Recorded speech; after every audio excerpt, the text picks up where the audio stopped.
اللہ رب العزت کا بڑا شکر و احسان کہ رب العالمین نے اس طرح کے مواقع ہم سب کو بارہا عطا فرمائے۔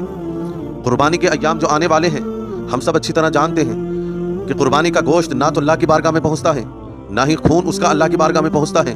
میرے عزیز، جو اللہ کی بارگاہ میں پہنچتا ہے وہ تمہارا تقوی، تمہارا پرہیزگاری، تمہاری نیت کتنی صاف ہے اللہ کو راضی کرنے کی۔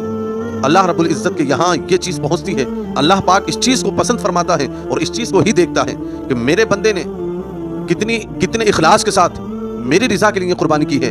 قرآن اس چیز کو کہتا ہے لن ینال اللہ لحومها ولا دماؤها ولکن ینالہ التقوی منکم، کہ اللہ کے یہاں نہ گوشت پہنچتا نہ خون پہنچتا، لیکن تمہارا تقوی، تمہاری پرہیزگاری، تمہاری نیک نیت، اچھی نیت یہ اللہ رب العزت کے یہاں پہنچتی ہے۔ یعنی اللہ پاک اسی چیز کو دیکھتا ہے کہ میرے بندے نے کتنے اخلاص کے ساتھ میری رضا کے لیے قربانی کی۔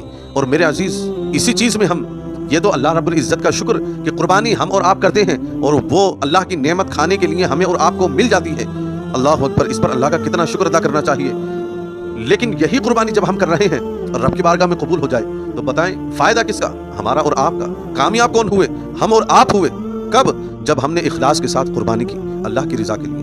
میرے عزیز، ہمیشہ کوئی بھی کام کرو، ان کاموں کے اندر ہمیں یہ سوچنا سمجھنا بہت زیادہ ضروری کہ ہاں واقعی ہم اس کو کتنے اخلاص کے ساتھ کر رہے ہیں۔ کہیں ایسا تو نہیں کہ ہماری نیت میں ہی کھوٹ ہے، اور جہاں نیت اچھی نہیں ہوگی تو یاد رکھیں پھر وہ کام ناقابل ہوگا، قبول نہیں ہوگا۔ ظاہر سی بات ہے جب نیت اچھی نہیں ہے تو قبولیت کی بھی کوئی گارنٹی نہیں ہے۔ اس کا دل خود کہہ رہا ہے کہ یہ کام میں کس وجہ سے کر رہا ہوں۔ اسی طرح آپ قربانی کے یہ نعمتیں، یہ اللہ رب العزت کی جانب سے انعام کردہ تحفے لیں کہ جو اللہ رب العزت نے استطاعت رکھی اور قربانی کر رہے ہیں، اور قربانی کے ساتھ ساتھ جب ہماری نیت اتنی اچھی ہوگی تو یاد رکھ لیں اللہ رب العزت قربانی کو اپنی بارگاہ میں ضرور قبول فرمانے والا ہے۔ کیونکہ رب العالمین اپنے بندے کی کوئی بھی چیز کو ضائع نہیں فرماتا، اور جن لوگوں نے حلال کمائی سے قربانیاں کی الحمدللہ اور اللہ کی رضا کے لیے کی، اللہ کی ذات سے مکمل امید کہ رب العالمین ان لوگوں کی قربانی کو اپنی بارگاہ میں قبول فرماتا ہے۔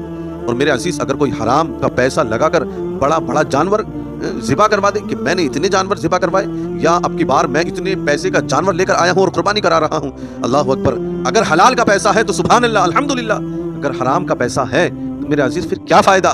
آپ نے تو صرف گوشت کھانے کا انتظام کیا ہے، اللہ کو راضی کرنے کا نہیں، اللہ کی رضا کے لیے نہیں۔ میرے عزیز، اسی چیز کو آپ سمجھیں کہ اللہ کی بارگاہ میں اگر آپ کا 1 روپیہ حلال ہے اور اللہ کی رضا کے لیے وہ خرچ کیا گیا ہے تو الحمدللہ وہ 1 روپیہ ہی تمہارا قبول ہو جائے گا۔ تو انشاءاللہ العزیز تمہاری ہر وہ چیز اللہ کی بارگاہ میں قبولیت کی ایک نشاندہی بن جائے گی کہ جس کی وجہ سے اس دنیا میں بھی کامیابی ملے گی اور آخرت میں بھی ملے گی۔ اور کسی نے لاکھوں روپیے خرچ کیے اور حرام کا پیسہ اور رب کو راضی کرنے کی نیت نہیں، صرف دکھاوا، ریاکاری، میرے عزیز پھر وہ لاکھوں روپیے پانی میں چلے گئے، میل بن گئے، کچیل بن گئے، اللہ اکبر۔ اور یہ بھی یاد رکھیں ساتھ میں یہ مسئلہ بہت زیادہ پوچھا جاتا ہے، کیا قربانی کا گوشت غیر مسلم کو دے سکتے ہیں؟ میرے عزیز، یہ بھی بات یاد رکھیں کہ قربانی کا گوشت صرف ایمان والے کا حق ہے، ایمان والے کو دیا جائے۔ اگر آپ کو کسی غیر مسلم کو دینا ہے تو آپ اپنی طرف سے الگ سے انتظام کریں، باقی قربانی کے گوشت کے لیے حکم نہیں ہے۔ تو میرے عزیز، اس مسئلے کا بھی خاص خیال رکھیں، کیونکہ دیکھا جاتا ہے اور پوچھا جاتا ہے بارہا کہ ہمارے گھروں پر اس طرح مانگنے کے لیے آتے ہیں یا آتی ہیں تو ہم ان کو دیں یا نہ دیں۔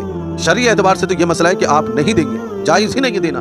اگر آپ دیتے ہیں تو وہ دیں، الگ سے انتظام کر کے دیں، یا آپ ان کو رقم دے دیں کہ ہاں بھی اپنی طرف سے کہ خرچ یہ میری طرف سے بنا لینا یا لے کر کھا لینا۔